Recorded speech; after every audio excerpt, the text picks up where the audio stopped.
How much will you be paying in taxes on your Social Security benefits in retirement? That is the subject of this video.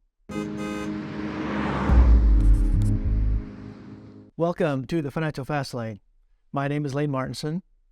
Now, we get a lot of questions around how are your Social Security benefits going to be taxed in retirement? And so I've got several examples I'm going to go through here just to give you a feel of what it might look like for you, okay? Now, I'm going to start here with a person that is single, living in the state of Georgia, okay? They claim their Social Security benefits early. Their Social Security benefits, $1,983. This person has no other savings, no retirement accounts, no pension. So their total annual gross income from Social Security, $23,400. Their provisional income, now that's the IRS formula for determining how your Social Security benefits will be taxed. In this case, would be $11,898. That falls well below the thresholds. So there is no tax on that benefit, right? And so if your only income is going to be Social Security income, then you won't have taxes, right? Total taxes due, 0. Now, here's a married couple in the state of Georgia, ages 69 and 70. One spouse has a Social Security benefit of $3,124, the other $2,887. They both worked, so they have strong benefits there, but they didn't save. There's no retirement accounts. There's no pension. So their total annual Social Security income, $72,132.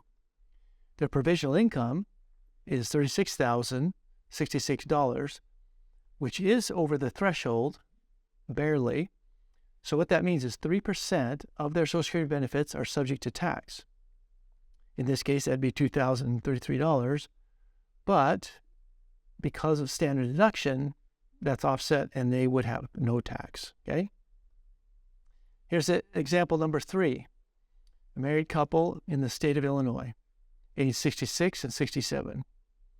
Social Security benefits $2,312 and $1,258.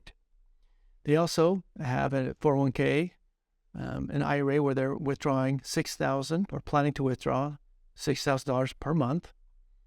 They don't have any pension income. So their total gross annual income, $136,944. Their provisional income, $93,420, which is way above the threshold. So now 85% of their Social Security benefits will be taxed as ordinary income at whatever the current tax rates happen to be, okay? And in this example, based on our current tax rates today, they would be paying $12,209 in taxes each and every year. Now, tax rates are going to be going up January 1st, 2026. And so this is about as low as it would be in this scenario. Okay, example number 4, couple living in the state of Arkansas. Social Security benefits of $1,950. The spouse, in this case, is still working. Okay, they don't have any savings or retirement, or at least they're not taking withdrawals at this point. But we have one spouse working and the other claiming their Social Security benefits. That is going to result in a gross annual income of $93,400. The provisional income on that is $81,700. And that means that 85% of the Social Security benefit that they're receiving will be taxed as ordinary income. In this case, $19,890. Total taxes due, $10,239. Example number 5. This is a married couple, age 64 and 65, living in the state of Kansas. Social Security benefit, $2,587. The spouse has a benefit of $1,258. No savings, but they do have a pension, $2,416 per month. So that gives them a gross annual retirement income, $71,400. The provisional income, $52,062. This is going to result in 28% of their Social Security benefits being taxed, or $12,853 that is subject to regular income tax. Total taxes due in this scenario would be $2,012. In example 6, we have a single person, age 64, living in the state of Arizona. Social Security benefit, $2,945. There's no spouse, so there's no other Social Security income. They are withdrawing or planning to withdraw $3,500 per month from retirement accounts. There's no pension, so annual total gross income, $77,340. The provisional income, $59,670, which means 85% of his Social Security benefits are going to be taxed, and the result is $5,052 of taxes per year. Okay. Example number 7. This is a married couple, ages 67 and 70, living in the state of Idaho. Social Security benefit, $3,210. The spouse getting $2,454. So both of these deferred or delayed the claiming of their Social Security benefits. So their Social Security benefits are larger, right? And they did a good job of saving a good amount in their retirement accounts. So they're planning to withdraw $7,000 per month. They also have a pension of $2,000 a month. So an annual gross income of $175,968. Their provisional income number is $141,000. Of course, 85% of their Social Security benefits will be taxed as ordinary income.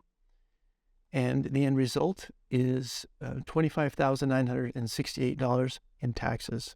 Okay.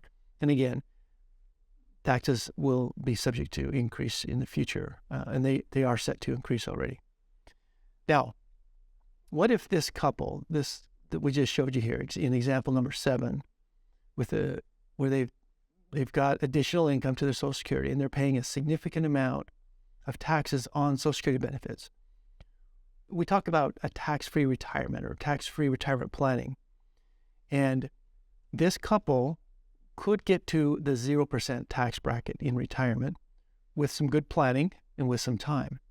And so here's the end result of what that might look like. So we have the same married couple living in Idaho, age 67 and 70. They have the same Social Security benefits, but because we have implemented a Roth rollout strategy and some conversions over time, we have changed the tax allocation of their holdings. And so now we have just $1,500 per month coming out of tax-deferred accounts. We have the majority of their income coming out of Roth IRA accounts. And so their total gross income is the same, $175,968. But their provisional income calculation is much less now, right? $51,984, which means that they're still subject to taxes. They have 19% of their Social Security benefits are still subject to tax in this scenario, but because it's under the thresholds, there is no tax. So this is an example of achieving the 0% tax bracket in retirement. And as a reminder, here are the thresholds. So it's different, right, if you're married or single. And this is the calculation used to determine the provisional income number, which is used to determine how much of your Social Security benefits will be taxed or not. And just to review how this works.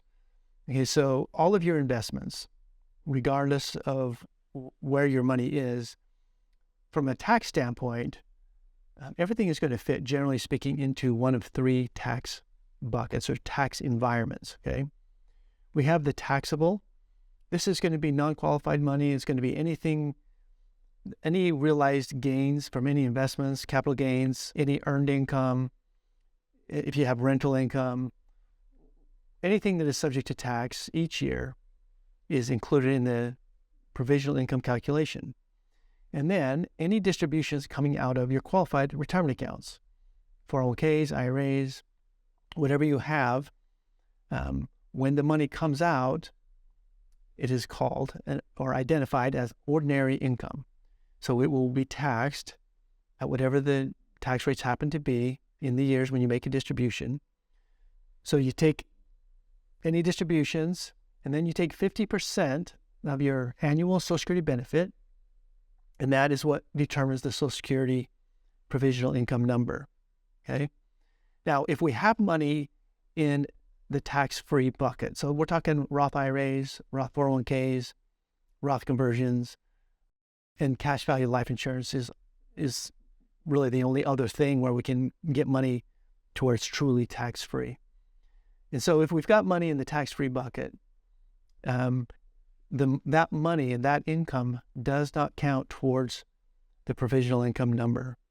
And so if you are able to reposition your assets in with a really good comprehensive plan, it can save you a tremendous amount in future taxes and help your retirement income last much longer. So I hope you found this beneficial. If you would like to learn more, I would encourage you to get a copy of my book. If you haven't read it, it's available on Amazon.